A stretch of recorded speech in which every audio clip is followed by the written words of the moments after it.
Karachi airport जे वेझो आई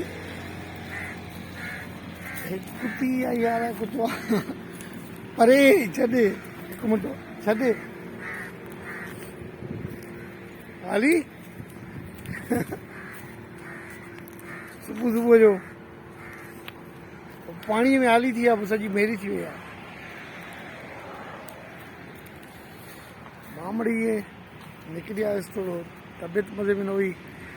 थोरो walk कजे थोरो ॿाहिरि दुनिया ॾिसजे हीअ मींहं जे करे यार पाणी हितां जीअं मींहं जो पाणी निकिरी वञे जो माण्हू हिन ते हिते वॉक कंदा आहिनि छॾे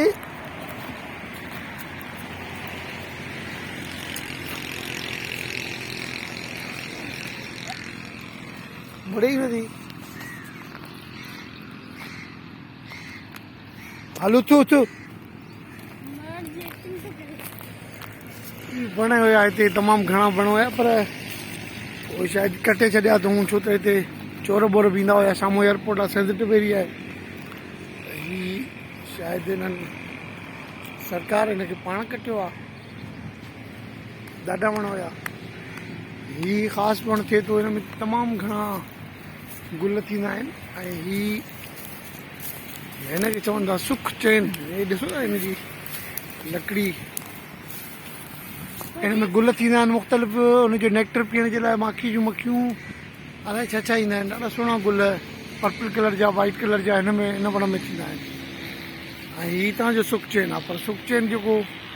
उत्तर सिंध में थिए थो उहो थोरो अजीब ऐं डिफरेंट आहे हिन खां हिनजी लकड़ी ख़ासि तौर ते मां हीअ सुञाणी थो आहियां हीअ लकड़ी साए रंग जी लकड़ी थिए थी ॾिसो था हीअ लकड़ी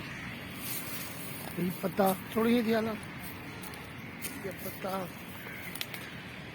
हीअ सभु सुख चैन जा वण आहिनि इहे ई हिन में ॾाढा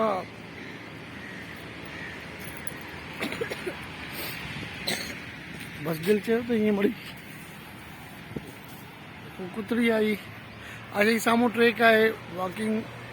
ते माण्हू जॉगिंग कंदा रनिंग कंदा वॉक कंदा उहो परियां जेको नज़र अचे थो औरतूं वञनि थियूं परियां ओके बाय बाय